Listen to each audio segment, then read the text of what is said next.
नमस्कार दोस्तों, मैं Vinod Kumawat, team physics CLC Sikar से। तो आज अपन लेके आए हैं आपके टेस्ट सीरीज का महीना नंबर 2 का सॉल्यूशन फिजिक्स का। ठीक है, तो अपन अब शुरुआत करते हैं फिजिक्स के सॉल्यूशन के बारे में। देखो, पहला हमारा जो नीट का जैसा पैटर्न है वैसा हम पैटर्न की बात करें तो शुरुआत हमारी होती है पहले पार्ट के लिए। तो हमारे पास जो नंबर है वो ये है। तो अब हम बात करें क्वेश्चन नंबर 1 की। ठीक है, पहला क्वेश्चन हमारा है, हमारा टॉपिक जो है अभी फिलहाल एनएलएम, फ्रिक्शन, डब्ल्यूपी और सर्कुलर मोशन, ये हमारे टॉपिक है इस माइनर के जो सीरीज है उसका। अब सुने, पहला सवाल बोला कि two perpendicular force 8 and 6 newton are acted on the body of mass 5 kg। यानी आपको एक फोर्स दिया गया है, ये दोनों कैसे फोर्स लगे, जैसे मान लो परपेंडिकुलर, ये हमारे पास में ब्लॉक है 5 किलो का, एक फोर्स इधर लगा, मान लो एक फोर्स इधर लगा, ये 6 न्यूटन है और ये 8 न्यूटन है। क्या इन दोनों का रिजल्टेंट आप जानते होंगे बेटा? अगर दो फोर्स परपेंडिकुलर है, मैं तो कह रहा हूं कि परपेंडिकुलर है तो 6 और 8 कितना 10, या फिर ऐसा याद कर लो बेटा कि 6 का स्क्वायर प्लस 8 स्क्वायर कितना आएगा, ये 10 newton. It means the net force on this 5 kg block is 10 newton. So we can write the acceleration of F net upon m। m जो भी है 5, तो कितना आ गया हमारा 2 मीटर पर सेकेंड स्क्वायर। कुल बल निकाल लिया हमने, कुल बल निकालकर हमने मास से डिवाइड कर दिया, तो हमारे पास क्या आ गया, एक्सेलरेशन आ गया। नेक्स्ट क्वेश्चन पे चलते हैं बेटा। अगला फोर्स वाला है, a force of 10 Newton act on a body for 3 microsecond if the mass of the body is 5 kg, calculate the change in velocity of जो भी बॉडी है हमारी उसके लिए। यानी आपको कहा गया कि 10 न्यूटन लगाया इतने समय के लिए, इतना ग्राम का हमारा ऑब्जेक्ट था, तो पूछा क्या, चेंज इन वेलोसिटी। मेरे दिमाग में जो बात आई यहां पर, ये इंपल्स वाली बात जैसी आई। मैंने कहा delta P equal to M into delta V equal to integration F D T. क्या यहां तो हमारे पास कांस्टेंट फोर्स लगा है, एवरेज फोर्स डेल्टा टी, तो फोर्स का वैल्यू कितना लगा बेटा 10 न्यूटन, ये 3 माइक्रो, माइक्रो में 10 की पावर माइनस का 6, m जो है उससे डिवाइड कर देता हूं बेटा, तो डेल्टा v आ जाएगा कितना 5 ग्राम, तो 10 की पावर माइनस का 3 लिख दिया, ग्राम को केजी में कन्वर्ट करना पड़ेगा। 10 को इससे काट दिया, 10 की पावर माइनस 3 हो गया, ये यहां 5 को काट दिया, 2 आया, तो कितना वैल्यू मिला 6 इंटू 10⁻³ तो ये हमारे पास पहला ऑप्शन, जो चेंज इन मोमेंटम, जो इंपल्स की हम लोग चर्चा करें, ये उस टॉपिक का सवाल था। बोल आया। अगले सवाल पे चले बेटा हम लोग। हमने कहा हमारे पास इक्विलिब्रियम कंडीशन का सवाल है, टेंशन निकालने का सवाल हुआ, एनएलएम से जुड़ा हुआ सवाल। तो अब पूछा क्या, T1, T2, T3 का अपन को वैल्यू निकालना। तो हम क्या कहते हैं बेटा कि फ्री बॉडी डायग्राम बनाओ। क्या बनाओ, FBD बनाओ। जो हमने कहा, जैसे मान लो इस वाले ब्लॉक की फ्री बॉडी डायग्राम बनाए, तो इस पे नीचे की ओर क्या लगेगा, इसका mg, और ऊपर क्या लगेगा टेंशन T1। क्या T1 का वैल्यू 20 न्यूटन आया?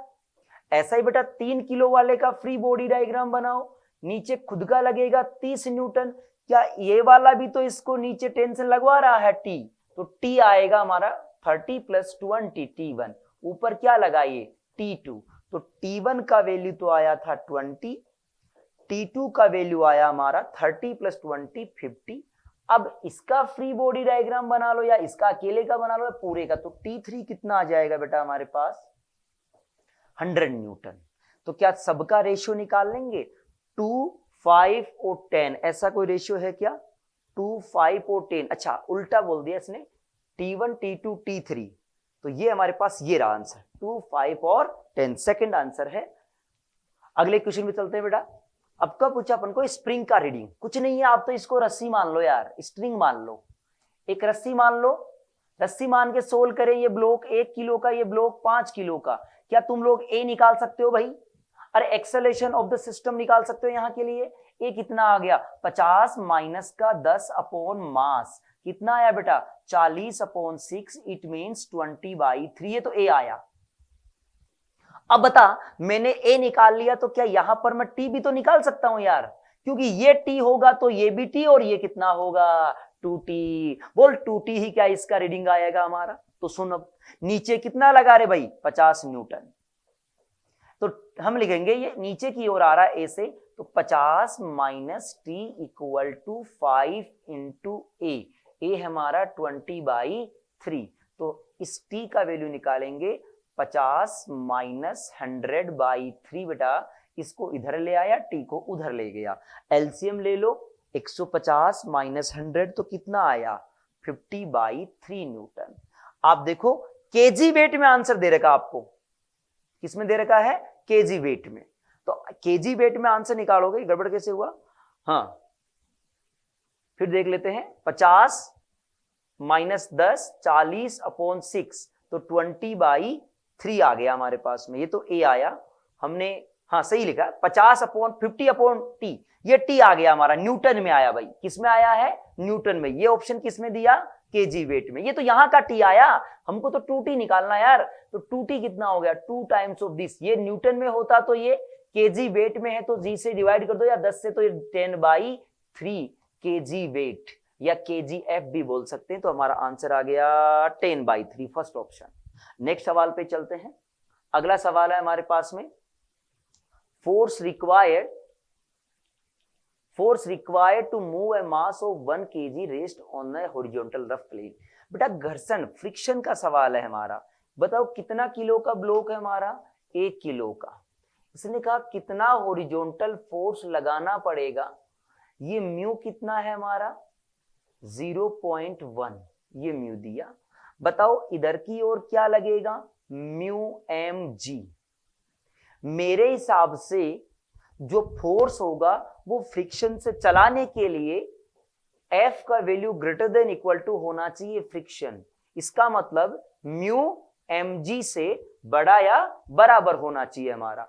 अब हम बात करते हैं कि भाई हमारे पास म्यू का वैल्यू कितना है 0.1, m का वैल्यू कितना है 1 इंटू जी का वैल्यू कितना है भाई 9.8, then the force required to move for this block 0.98। देखो भाई अगर जी का वैल्यू 10 ले लेते तो 1 न्यूटन आ जाता, वरना 0.9 न्यूटन। नेक्स्ट क्वेश्चन पे चले, फिर एनएलएम का सवाल है, कॉन्टेक्ट ब्लॉक का सवाल हुआ हमारा, कॉन्टेक्ट या कनेक्टेड जो भी है, कनेक्टेड रस्सी से होता है, ये हमारा कॉन्टेक्ट ब्लॉक है।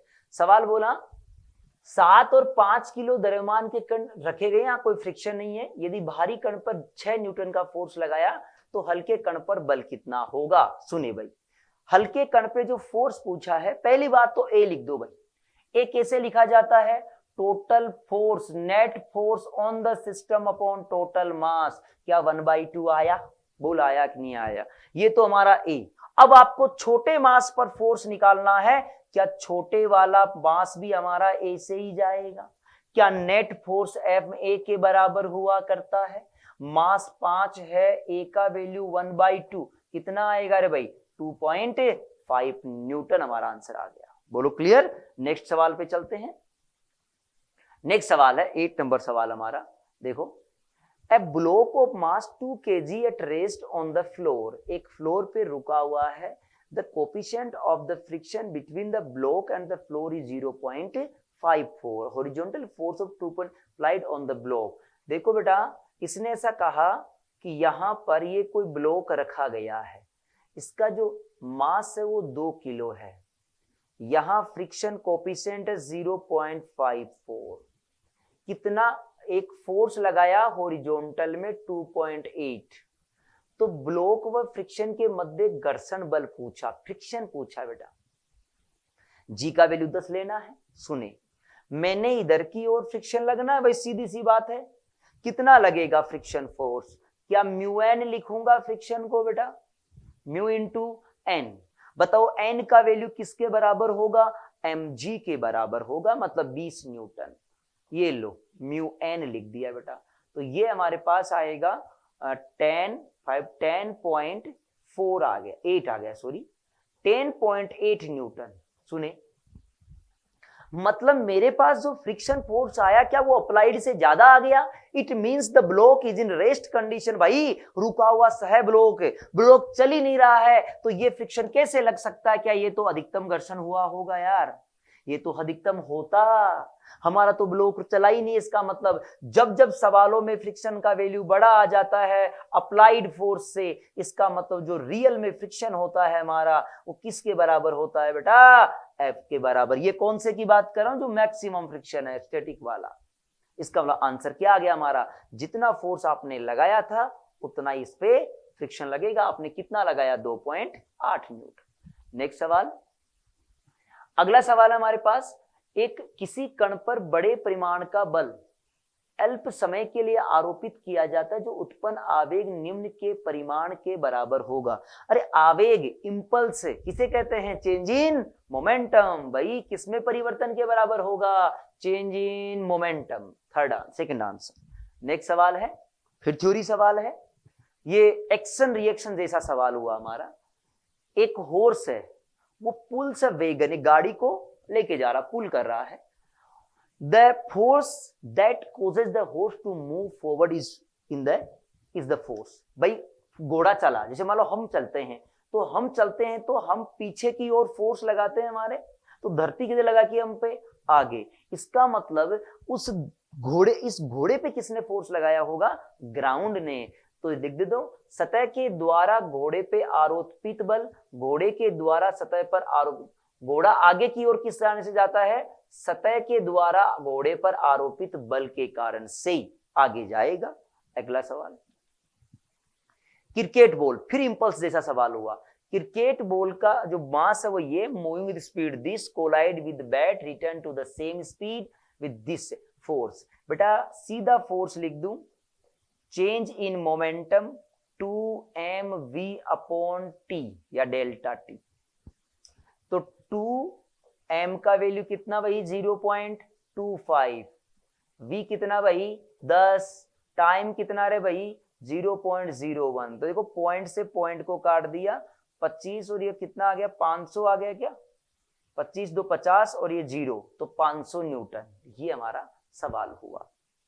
नेक्स्ट सवाल, फिर देखो, a man walks over a rough surface angle between. भाई जो आदमी मान लो इधर की ओर चला, ये आदमी इधर जा रहा, तो आदमी धरती पे फोर्स किधर लगाएगा, पीछे लगाएगा, नीचे से पीछे जाने की कोशिश, पैर को पीछे धकेलेगा तब जाके फ्रिक्शन आगे लगेगा। मतलब आदमी का पैर पीछे जाने की कोशिश करेगा तो आदमी पर फ्रिक्शन पूछा गया अपन से।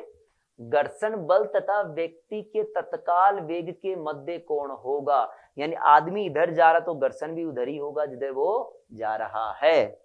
अगला सवाल, ऐसा सवाल नीट में आया हुआ है, 3 फोर्स लगे, देखो force start instantly on the moving velocity V, these force are represent in magnitude. कोई गाड़ी किसी रफ्तार से जा रही थी, उस पर 3 फोर्स ऐसे रेगुलर में लगा दिए गए, तो क्या नेट फोर्स 0 रहा? नेट फोर्स 0 तो एक्सेलरेशन 0, मतलब वेलोसिटी क्या रहेगी, कांस्टेंट।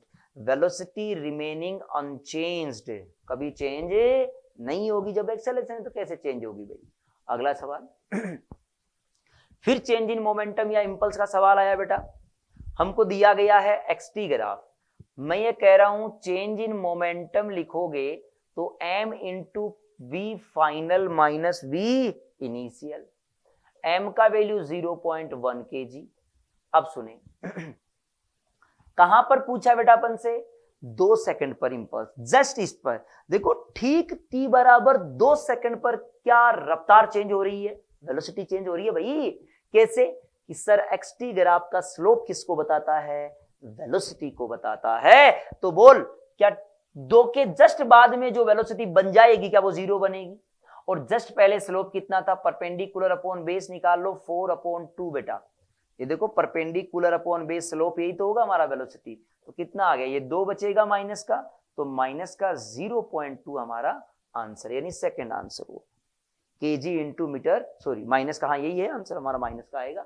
अगला सवाल 15 number, a horizontal force of 40 Newton is applied to a 5 kg block which is at rest on the horizontal surface। यानी एक सरफेस पे वो रुका हुआ है, 40 हॉरिजॉन्टल फोर्स 40 न्यूटन, इस पे 40 लगाया बेटा, मास कितने का 5 kg का। अगली बात करते हैं, हमारे पास कोफिशिएंट ऑफ फ्रिक्शन कितना है 0.5, 4 kinetic, then the acceleration of the block क्या होगा? बताओ, क्या अब की बार फ्रिक्शन तो पीछे ही लगना है यार, कितना लगेगा? म्यू इंटू एन, म्यू कितना 0.4 इंटू 50 हो गया, एन कितना होगा 50 हो गया, तो ये कितना न्यूटन लगा बेटा फ्रिक्शन? 20 न्यूटन। क्या फ्रिक्शन स्केल अप्लाइड फोर्स का अपोज कर रहा है बेटा यहाँ पर? तो हमने कहा A इक्वल टू आ जाएगा नेट फोर्स 40 माइनस 20/5, कितना आएगा? 4। आंसर आ गया। नेक्स्ट सवाल पे चलते हैं। 0.5 द्रव्यमान के ब्लॉक को क्षैतिज सतह पर स्थित चाल से, देखो भाई ये कोई हॉरिजॉन्टल है, मास 0.5 है, इसकी चाल क्या है? v नियत है, v कांस्टेंट। इधर की ओर कितना फोर्स लगाया गया? 4 न्यूटन। जब स्पीड कांस्टेंट तो नेट फोर्स क्या होना चाहिए भाई? 0। अरे नेट फोर्स अगर 0 हो गया तो सोच के देख भाई क्या होगा कि फ्रिक्शन के बराबर नेट फोर्स आया यार, सॉरी फ्रिक्शन बराबर अप्लाइड फोर्स आया हमारा नेट फोर्स 0 होने पे। अब बता फ्रिक्शन फोर्स क्या? म्यू इंटू एन, एन मतलब mg, कितना न्यूटन? 5, 0.5 गुना gmg, तो म्यू का वैल्यू आएगा 4/5, दिस इज 0.8।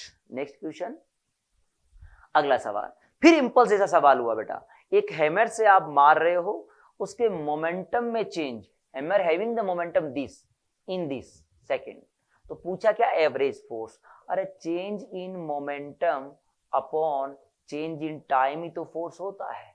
मोमेंटम बाद में रुक जाएगा, मारते वो रुक गया, तो मोमेंटम ये 50 अपॉन टाइम 0.25, तो यहां से पॉइंट को हटाया तो 0 लगा दिया, 50, तो कितना न्यूटन फोर्स लगा भाई? 200 न्यूटन। नेक्स्ट क्वेश्चन, नेक्स्ट क्या है? एलिवेटर है बेटा, उसमें एक आदमी बैठा हुआ है, तो एक्सेलरेटिंग किधर है? डाउनवर्ड है। आदमी पे नॉर्मल किधर लगा? ऊपर की ओर। नीचे क्या लगेगा आदमी का? mg। भाई आदमी तो कांटेक्ट फोर्स होगा, वही तो उसको महसूस होगा, तो नॉर्मल अपन को निकालना है। तो बताओ क्या लिखूं? जिधर a है वो बड़ा लिख दो या सूडो लगा कर दो, mg माइनस n, क्या नेट फोर्स यही है? जिधर a है वो फोर्स बड़ा हुआ, equal to m into a, तो n का वैल्यू आएगा mg माइनस e। आंसर आ गया हमारा mg minus e। Next question, फिर है, एक machine gun fires a bullet of mass 50 gram with velocity this acting on the gun is 20। बेटा फोर्स का जो फॉर्मूला आता है गन के लिए वो आता है m n v। m mass of bullet, v the speed of bullet. m n जो हुआ n वो होता नंबर ऑफ बुलेट पर सेकंड। भाई गोलियां चला रहे, धड़ाधड़ गोलियां जा रही है, तो एक सेकंड में कितनी गोली निकली, ये बात हमारी n हुई। F कितना दिया आपको? 200 न्यूटन। m का वैल्यू कितना बेटा? 50 ग्राम।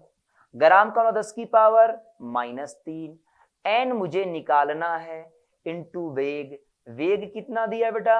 1000। देखो इसको इससे काट दिया, 50 को इससे काट दिया 4, तो n का वैल्यू 4 बुलेट पर सेकंड आया। सुनना, हमको तो कैसे निकालना है? पर मिनट। अरे एक सेकंड में 4 बुलेट निकलती है, तो 60 सेकंड मतलब 1 मिनट में कितनी निकलेगी? 240 बुलेट। अगले पे चलते हैं भाई। अगला सवाल फिर हमारे पास में फ्रिक्शन का सवाल है।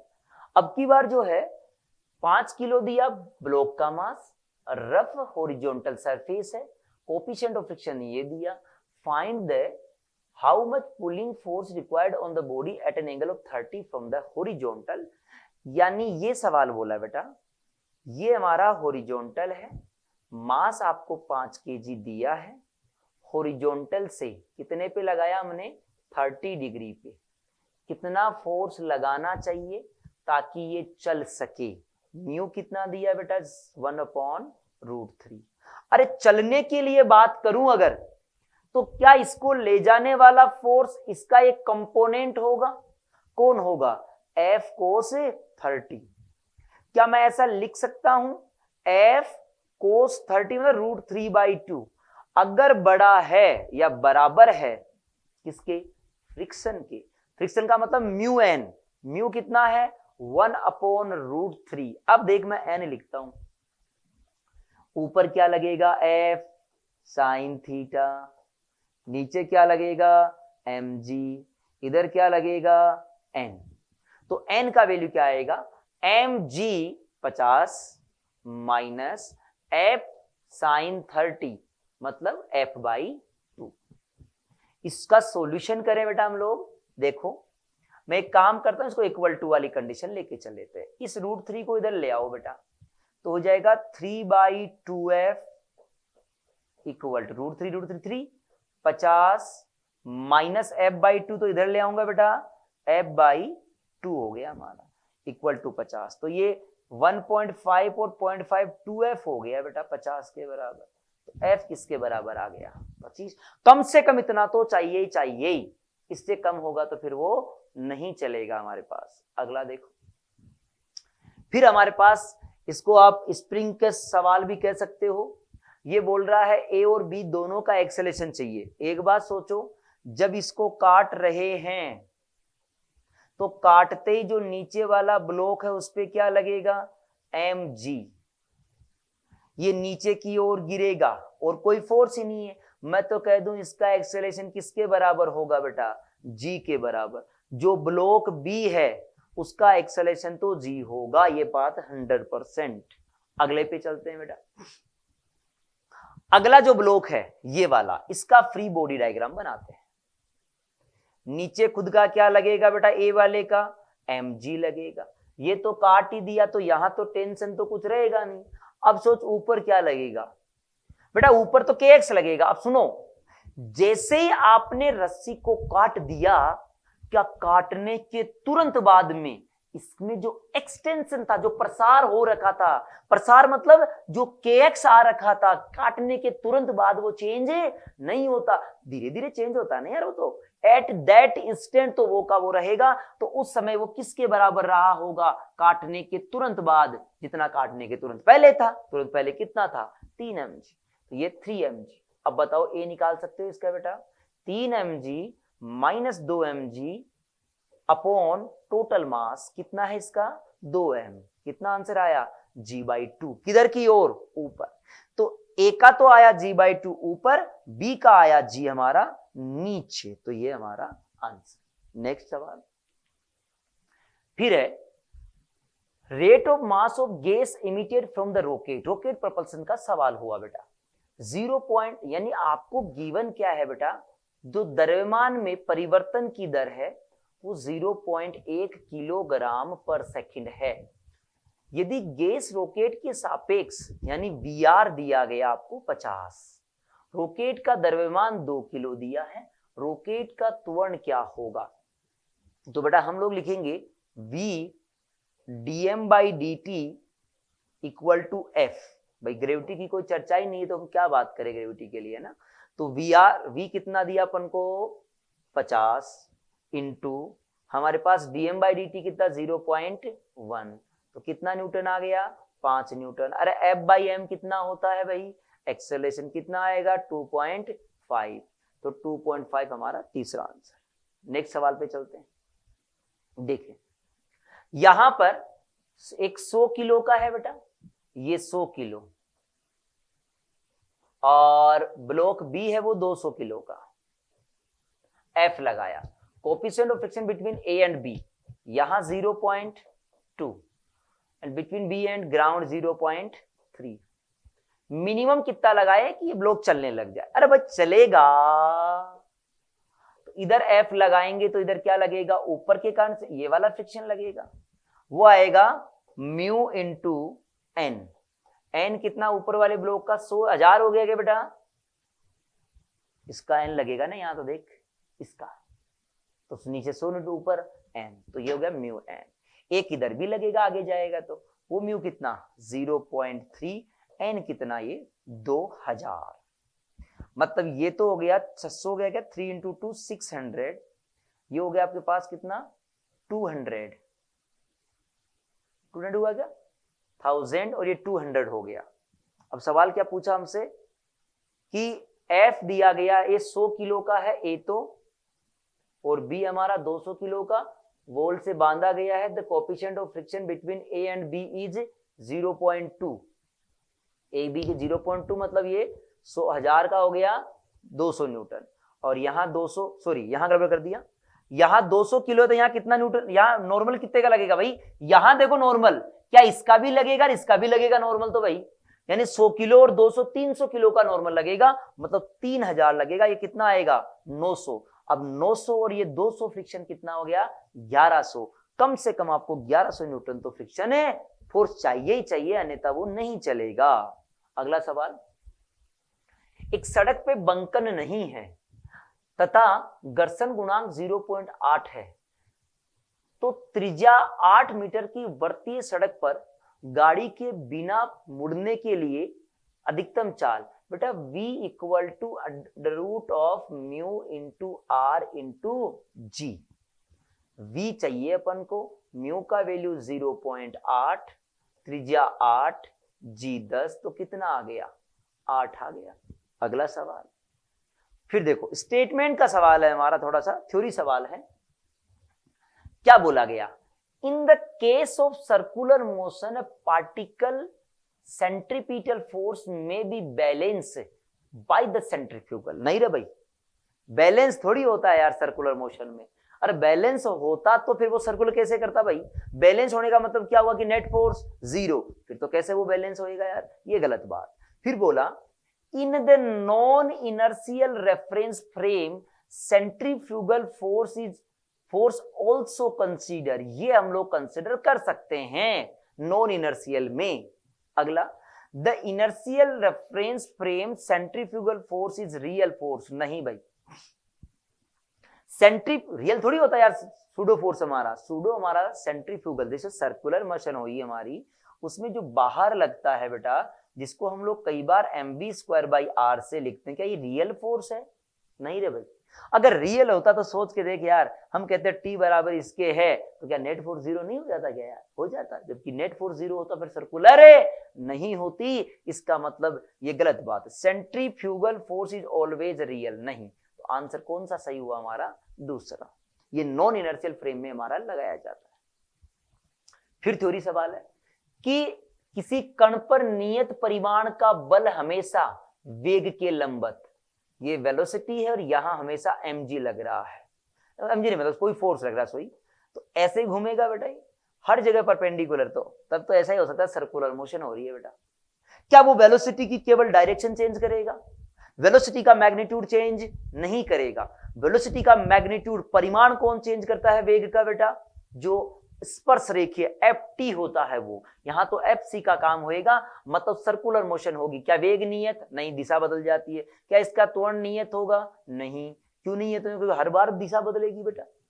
इसकी गतिज ऊर्जा, बिल्कुल सही बात है। क्या वेलोसिटी के परिमाण में चेंज करेगा? नहीं करेगा भाई, ऐसा का ऐसा रहेगा। अगला सवाल, string of pendulum is horizontal. एक स्ट्रिंग है पेंडुलम, वो हॉरिजॉन्टल है, पेंडुलम वाली बात होगी। mass m, now it is bob is released, tension in the string at the lowest position। जब ये यहां पहुंचेगा तो देख बेटा, मान लेते हैं ये लेंथ l है, इसकी रफ्तार कितनी है? यहां पर 0। क्या यहां रफ्तार लिखी जा सकती है? सीधा v² से कर दो या वर्क एनर्जी थ्योरम से। क्या √2gl। मैं यहां टेंशन की बात करूंगा तो ऊपर t लगेगा, नीचे mg लगेगा। क्या अब चाहो तो सूडो लगा दो mv²/r, तो मैं t का वैल्यू किसके बराबर लिखूंगा? एक तो mg आया बेटा, दूसरा m into v², 2gl/l, l से l कट गया, कितना आंसर आया रे भाई? 3mg। अगला सवाल, फिर थ्योरेटिकल जैसा सवाल है, लॉजिकल सवाल है हमारा। एक सिंपल पेंडुलम है oscillating in absence of damping when it's Bob is slightly below the maximum. देखना बेटा, मैक्सिमम यहां होती तो क्या यहां पर रफ्तार 0 होती? रफ्तार 0 होता। अब मैंने कहा कि थोड़ा सा नीचे है, नीचे में कहीं ना कहीं तो स्पीड होगी यार, नीचे की ओर होगी या ऊपर कहीं भी होगी, हमको नहीं पता, लेकिन है स्पीड कुछ ना कुछ। क्या स्पीड है? इसका मतलब एक तो लगेगा AC, और क्या एक जी साइन का, जी का भी तो एक कंपोनेंट लगेगा, साइन या कोस कोई भी ले लो। जब मान लो ये थीटा होता यहां से, तो इसको लिखते जी साइन थीटा। क्या एक एटी लगता, एक एटी एक एसी, तो नेट कहीं इधर की ओर, तो कौन सा है, ये नहीं है, ये भी नहीं है, ये भी नहीं है, कौन सा लगेगा, ये तीसरा। अगला सवाल, cycle goes round a circular path. बेटा ये वाला सवाल हमारा, tan theta equal to V square upon R G. जैसे गाड़ी का जो बंकन वाला कोण जो बात करते हैं, वही बात यहां हम देखने को मिलेगी। तो बेटा टेन थीटा निकालना, स्पीड देखो 400 मीटर की सरकमफरेंस है बेटा उसकी, कितने समय में पार करती है वो, 20 सेकंड में। क्या 20 मीटर पर सेकंड आ गई रफ्तार, तो 20 का स्क्वायर कर दिया, जी का वैल्यू 10, रेडियस कितनी होगी बेटा, एक बात बताओ, 2 पाई आर बराबर किसके लिख दूं मैं, 400 के। तो ये 2 काट दो, 200, तो मैं आर की जगह लिखूंगा 200 अपॉन पाई, काट दो 200 से 200, ये 2 पाई आ गया, 2 पाई मतलब 2 इंटू 3 पॉइंट जो भी है 14 अपॉन 10, तो लगभग 0.6 के आसपास देखो 10 इनवर्स, ये हमारा आंसर। नेक्स्ट क्वेश्चन है, यूनिफॉर्म सर्कुलर मोशन का सवाल है सर्कुलर से। Radial acceleration is non zero, uniform circular में radial non zero, radial velocity is zero, ये बात अगली बात में करते हैं। Tangential acceleration is constant, all of the above. देखो भाई क्या होता है बेटा, यूनिफॉर्म ये होती है हमारी, ये हमारे पास इधर की ओर क्या होता है, रेडियल या एसी बोल देता हूं मैं, इधर हमारी स्पीड रहती है, इधर की ओर कोई वेलोसिटी नहीं रहती हमारी, इधर कोई वेलोसिटी रहती है, इधर ही रहती है भी, तो हमारे एटी भी कितना होगा बेटा, जीरो, एटी क्या होगा हमारा, जीरो होगा। तो आपके पास में सामने दिखाई दे रहा है कि जो भी आपके पास सारी बातें मैंने बता दी, एक किधर होगा, कितना होगा, ए का वैल्यू स्पीड कांस्टेंट है V square by R, magnitude क्या रहेगा, सेम होगा। तो आगे चलते हैं अगले सवाल पे। अगला सवाल है नेक्स्ट, फिर टेंशन का सवाल आ गया बेटा, ये इसके अबाउट में घुमाया जा रहा है किसी ओमेगा से, 3 आइडेंटिकल पार्टिकल, ये भी एम, ये भी एम और ये भी एम। बेटा इस वाले पे लगाएं, ये टेंशन आएगा, मान लो बोला if the velocity of the outer particle is V naught, इसकी रफ्तार कितनी है बेटा, V naught, then the ratio of the tension in the 3 sections. मैं पहले ओमेगा निकालता हूं यार, ओमेगा होता है v बाई आर, आर कितना लिखूंगा 3l, ये हमारा ओमेगा हो गया, क्योंकि ओमेगा सबके लिए सेम होगा बेटा, v सबके लिए सेम है नहीं होगा। अब मैं देख इसके लिए लिखता हूं, टेंशन 3 सेक्शंस इन स्ट्रिंग, एक minute, then the ratio of the tension in the 3 strings, एक मिनट, तीनों धागों में तनाव का अनुपात देखते हैं बेटा। पहले यहां निकालता हूं T1, ये T मान लो T1, इसमें आएगा m omega square into radius, radius कितनी है 3l, T2 लिखता हूं बेटा, T2 पे एक तो ये वाला टेंशन लगेगा T1, मतलब m 3m omega square l plus क्या इसका 2m ओमेगा, अरे ये 2l हो गया ना लेंथ हमारी, तो plus 2m omega square l, तो कितना हो गया T2 का वैल्यू बेटा 5 m ओमेगा स्क्वायर l। अगली बात करते हैं यहां की, यहां पर देखो एक तो ये T2 लगेगा और एक और लगेगा, तो मैं T3 का वैल्यू लिख दूंगा 6 हो जाएगा हमारा, 6m omega square into l। तो ऑप्शन बनेगा 3, 5 और 6 रेशियो, 3, 5 और 6, कौन सा आंसर आया 4th। अगला सवाल, अगला कह रहा है कि मास बांधा हुआ है, यूनिफॉर्म स्पीड, यहां स्पीड जो है वो 5 है बेटा, ये बोला है कि यहां से रस्सी टूट गई तो mass will reach the height, ऐसे जाके ऐसे आएगा, तो 1D का सवाल हो गया, मैं तो कह रहा हूं v स्क्वायर अपॉन 2g, इतनी हाइट जाएगा इससे ऊपर, 5 इंटू 5 अपॉन 2 इंटू 10, देखो 5 को काट दो 2 आएगा, 5 अपॉन 4 कितना हुआ, ये 0.25 हुआ क्या, देखो 1.27 के आसपास मान लो, तो ये 1 पॉइंट समथिंग आ गया। अगले सवाल पे चलते हैं। अगली बार वर्क पावर एनर्जी का भी सवाल है, सर्कुलर का भी सवाल है।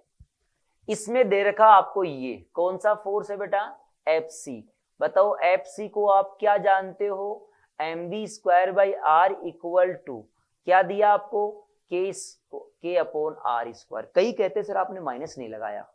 अरे माइनस लगाया कैसे मैंने यार, ये तो डायरेक्शन को बता रहे इसके इंटरनली हमारा। अब आप बताओ फोर्स के मैंने ये जिधर लगेगा उधर तो ये लगेगा, दोनों पे माइनस लगाओ या एक पे माइनस लगाओ।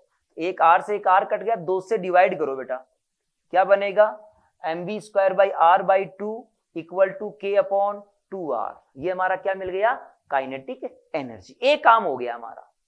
अब आते सर पोटेंशियल निकालो। देख भाई F C equal to minus का डी बाई डी आर होता है, पता हो तो होता है।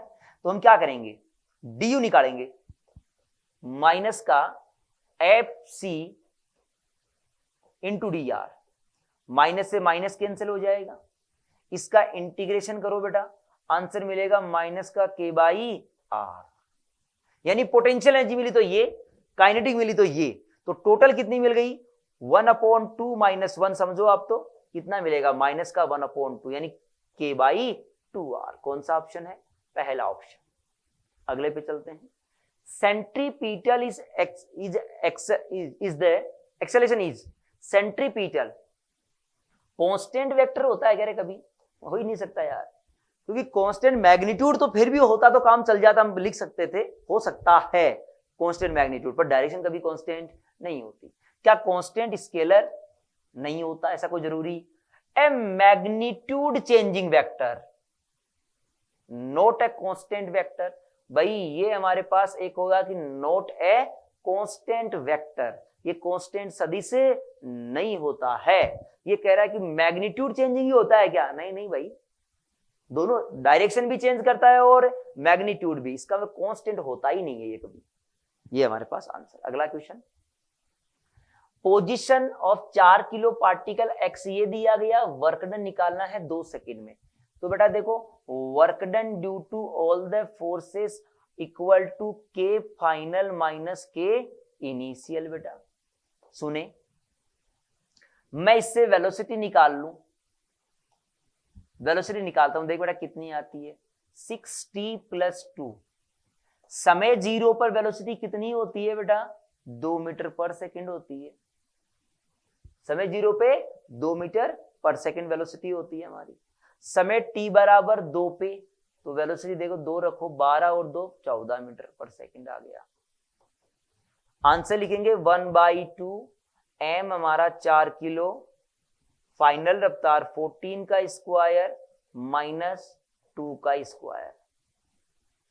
तो हमारे पास 14 × 14, एक काम कर लेता हूं, इसमें से मैं ये 2 तो काट देता हूं, 2 बचा, और देखना 4 और कॉमन ले लेता हूं बेटा यहां से, इसको 7 × थोड़ा कैलकुलेशन है बाकी सारा काम, 7 × 2 का स्क्वायर लिख दिया मैंने, 2 स्क्वायर बाहर आ गया, मतलब 4 बाहर आ गया, तो 7 49 - 1 कितना आ गया 48। तो 8 × 48 मल्टीप्लाई करो, ये हमारे पास 8 8 4 6 8 32 + 38, ये आंसर हमारा करेक्ट आंसर। अगले सवाल पे, अगला सेक्शन हमारा जो है, अगले पे चलते हैं हम लोग, 15 क्वेश्चन जो है उस पे। Work done in displacement x node will be, graph is semi ellipse. Graph semi ellipse है बेटा, अरे भाई एरिया जो होता है वही तो हमारे पास क्या कहलाता है बेटा, वर्क डन। एरिया क्या होता है एलिप्स का, पाई × a × b। क्या ये आधा एलिप्स ही है क्या बेटा, तो आधा कर दिया हमने। ए का वैल्यू मतलब सेमी, मेजर या माइनर जो भी मान लो ये, यानी मैं π/2 एक ही जगह लिखूंगा कितना, x नोड बाई 2, b हमारा ये हुआ कितना f नोड, तो लिखो x f नोड बाई 4, ये आंसर 4। अगले सवाल पे क्या दिया आपको, पोटेंशियल एनर्जी U बराबर ये दिया बेटा, then the force will be, बेटा F = अगर जानते हो तो माइनस का du/dx हुआ करता है, बोलो क्लियर है ये बात यार, सीधी बात है, मेरे को क्या करना है इसका डिफरेंशिएशन, 2 का डिफरेंशिएशन 0 - 6x हुआ, तो F प्रोपोर्शनल किसके आ गया बेटा, x के। ऐसा कोई ऑप्शन, पहला ऑप्शन। अगला, 2 स्प्रिंग A एंड B आपको दे रखी है, KA और KB का रेशियो दे रखा है, दोनों को खींचा गया है, दोनों पे फोर्स कैसा लगाया बेटा, equal. F A equal to F B. अगला लिखा अपन को बल लगा खींचा जाता है।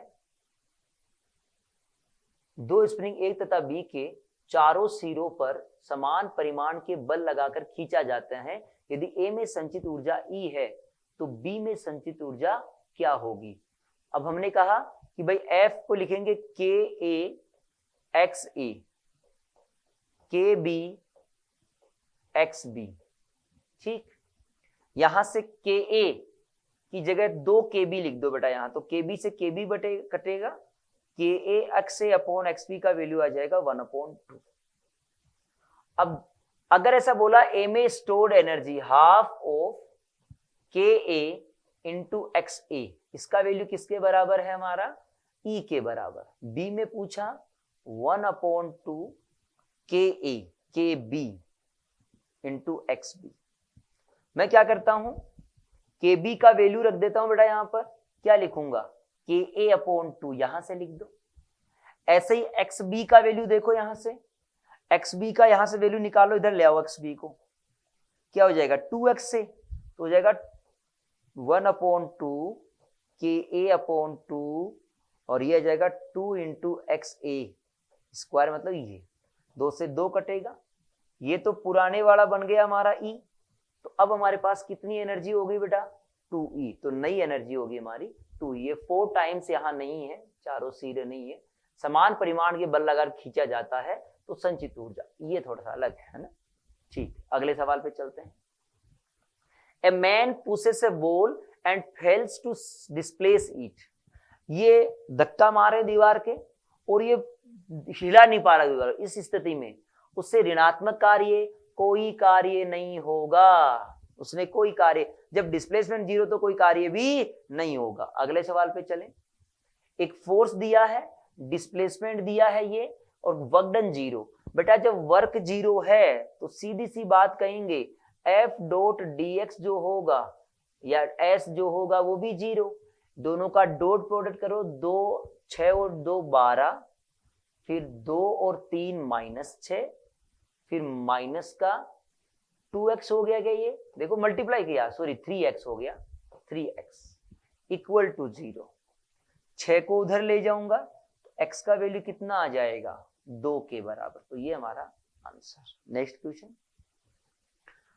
आपको क्या दिया बेटा, force on a body for 4 second, 4 second के लिए बल उस पर लगाया गया, produces A displacement of this, the power used is, power कितनी यूज करी गई। पहली बात तो है बेटा फोर्स आपको दे रखा है, अगर डिस्प्लेसमेंट आपको दिया तो आप वर्क डन निकाल सकते हो, डॉट प्रोडक्ट कर दो, एफ डॉट डिस्प्लेसमेंट 6 + 12, आई को आई से, जे को जे से और के को के से 20। बताओ वर्क डन को टाइम से डिवाइड करोगे किसका वैल्यू आ जाएगा, पावर। तो यहां से देखो 12 32 और 6 कितना हो गया हमारे पास में 38 डिवाइडेड बाई 4, 9 पॉइंट समथिंग आया, क्या 9.5 वोल्ट, ये हमारा पावर। अगला सवाल पे चले। पहले फ्री स्प्रिंग का सवाल है, potential energy of a spring stretched by a distance of x is E, the energy of the spring when stretched by x/2 is. बेटा E equal to 1/2k into X. अगर इतना stretch करते तो ये energy आती, अगर हम लोग इसकी बजाय कुछ अलग स्ट्रेच करते, k इंटू कितना करते, x²/4 हो गया। अभी ये कितना हुआ बेटा k, तो k/4 आंसर हुआ। अगले सवाल पे चलते। एक जंजीर है ऐसे, m मास की है, लेंथ l है, इस जंजीर की 1/6 लंबाई, l/6 लंबाई लटक दी, तो m/6 हो गया द्रव्यमान भी बेटा। तो बोला गया खींचने में किया गया कार्य, 2 तरीके होते हैं, मैं तो कह रहा हूं work done due to all the forces, work done is conservative minus delta, तो वर्क डन एक्सटर्नल क्या होगा हमारा delta U, U final minus U initial. बेटा मैंने इस वाले को रेफरेंस मान लिया तो यहां की पोटेंशियल क्या हो जाएगी 0, जब यहाँ की पोटेंशियल जीरो, केवल इसी की पोटेंशियल बची है शुरुआत में, इसको जीरो माना तो नीचे की पोटेंशियल होगी माइनस की एम जी एल बाई 12। ये क्यों लिखा L by 12? Centre of mass पे लिखेंगे ना यार पोटेंशियल एनर्जी तो हम लोग, तो एल बाई 6 तो लेंथ है, तो एल बाई 12 हो गया। ये तो यू इनिशियल। अब बात करें यू फाइनल।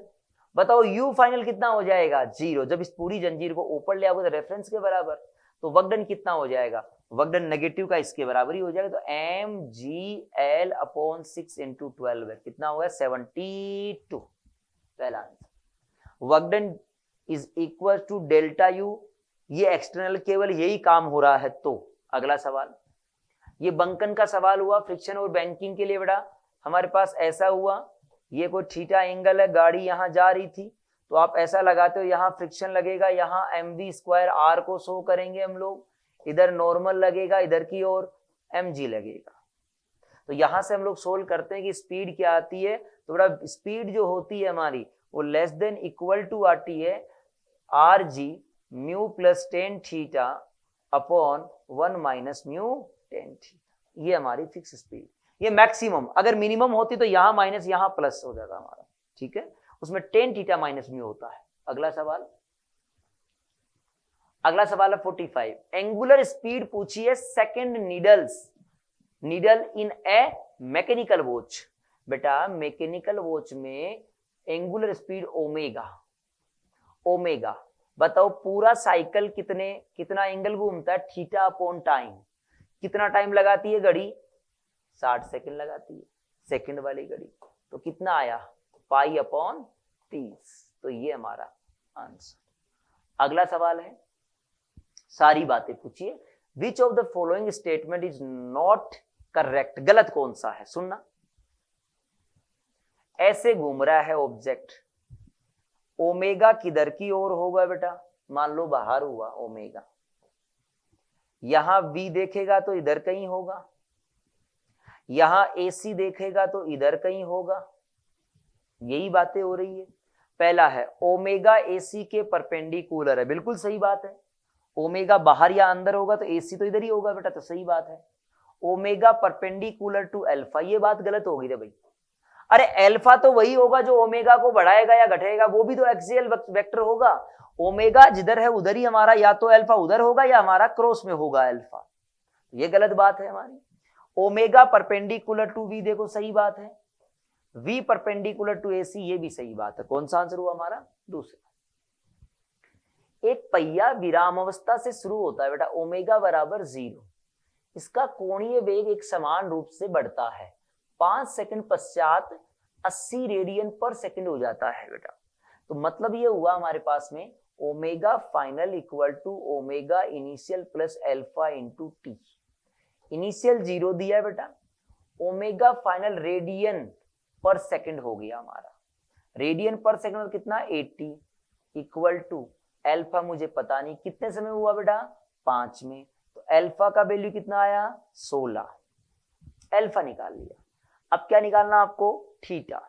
तो थीटा निकाल लेते हैं, कितना एंगल आएगा? Theta equal to omega naught T plus half of alpha into T square. इससे सोल्व कर लो, कोई ये 0 है बेटा। 1/2 अल्फा का वैल्यू 16, टी का वैल्यू कितना हमारे पास में? 5 इंटू 5, ये 8 आ गया बेटा। 8 और 40 इंटू 5 कितना हो गया? 200 हो गया क्या? ये सवाल।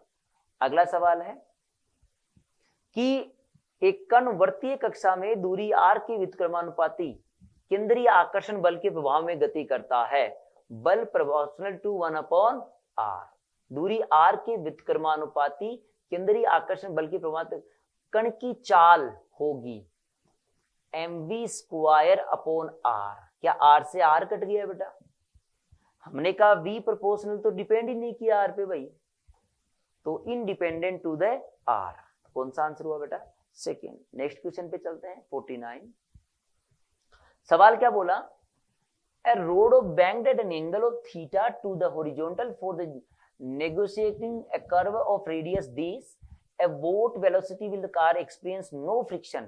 बेटा जब फ्रिक्शन नहीं है तो अभी जो फॉर्मूला लिखा था पीछे वाले एक सवाल में, V max equal to under root of, उसमें फ्रिक्शन को 0 कर दो, देखो फॉर्मूला बनेगा R G tan theta.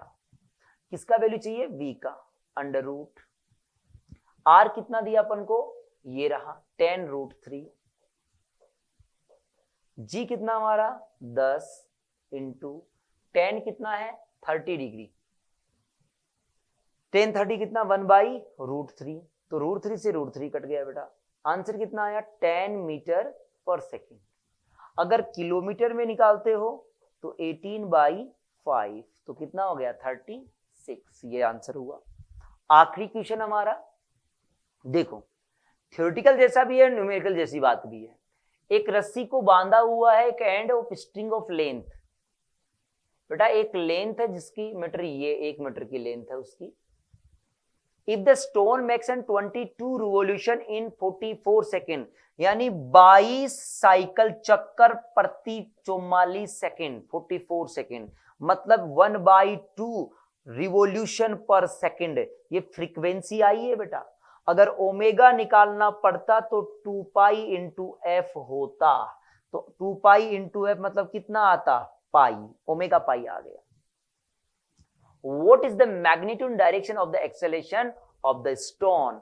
Stone की एक्सेलेरेशन की डायरेक्शन हमेशा किधर होगी, सेंटर की ओर। होगा कितना omega square into R, omega कितना है पाई स्क्वायर, आर कितना है हमारा 1 मीटर, तो आंसर कितना आएगा pi square towards the centre. देख लो the direction along pi square, नहीं ये नहीं आएगा, pi square and direction along the radius away from the centre, नहीं pi square and direction along the radius towards the centre, towards the centre हमारी direction आएगी।